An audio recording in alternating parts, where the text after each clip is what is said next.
Okay, so this is the meat I'm using, pork shoulder cushion meat. Here's my pot, got my knife and cutting board. Basically, I like boneless. You're gonna just slice this up into little cubes, and then we're gonna put it into the pot.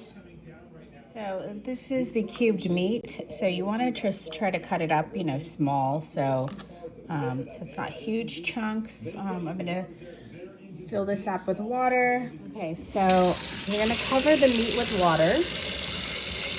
You're not gonna fill the whole pot up. You're only gonna cover the meat, a little bit above the meat.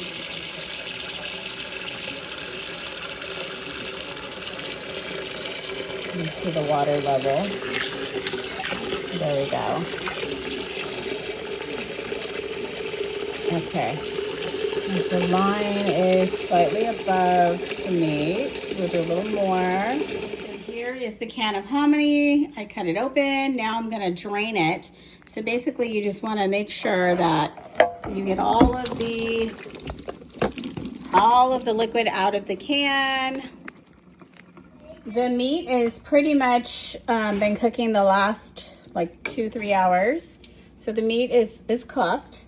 You're gonna pour the can of hominy, which you drained, into the pot. Now the pot is ready for you to put the red chili in it and then let it cook for 2 to 3 more hours to kind of marinate together. So now we're gonna do the chilies. I like to use Chili California for the posole, but you can use New Mexico, Guajillo, it's just your preference. So I'm gonna put these chilies in the pot. I'm gonna fill this pot with water and let them boil until they're nice and soft, and then we'll throw them in the blender. Okay, so now that the chilies are nice and soft, we are gonna cut the stems off and we're gonna transfer them over into the blender. Okay, so there's about 10 chilies in there. Then what I typically do is I'll use the same water and put the water in here. You definitely want to put a lot of chilies in there. The more chilies, the more flavorful the chili sauce is. You don't want it to be too watered down because then your posole is going to be watered down. So basically I'm going to fill this up to the fill line. I'm going to throw some salt in it, and then I'm going to go ahead and blend it. As you're making the chilies, if you run out of water in this pot, you can definitely use just regular water, filtered water from the refrigerator. You can use faucet water. It's all good. But I'm going to fill that up, and then we're going to blend it.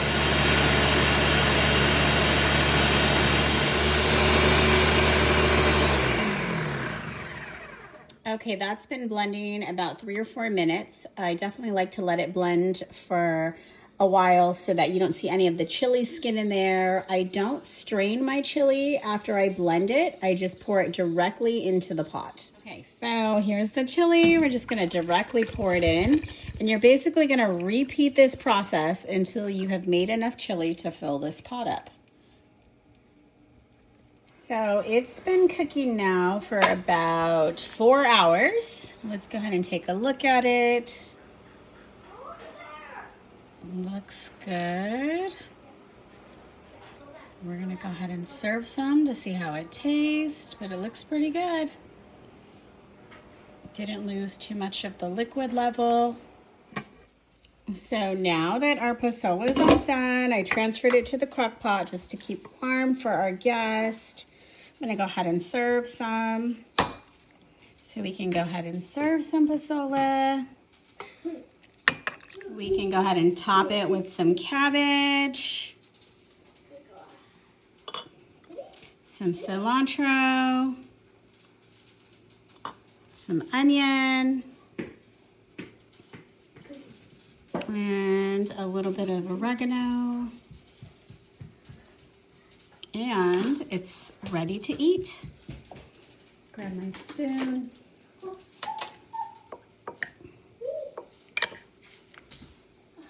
Bon appetit, all done. Okay, so the pot is on the stove. I'm gonna do medium heat, and we're just gonna let this cook for a couple hours. Once the meat is kind of brown, then you are gonna throw the hominy in, and then you are gonna fill the pot up with the chili sauce. So I would come back and check it in about an hour or so, just to make sure that the water level is good and that the meat is not burning. So that's why you don't want the fire too high. But if it needs more water in the next couple hours, we can always add some more water so the meat doesn't burn. But you're really just gonna add the hominy later and fill it up with the chili sauce.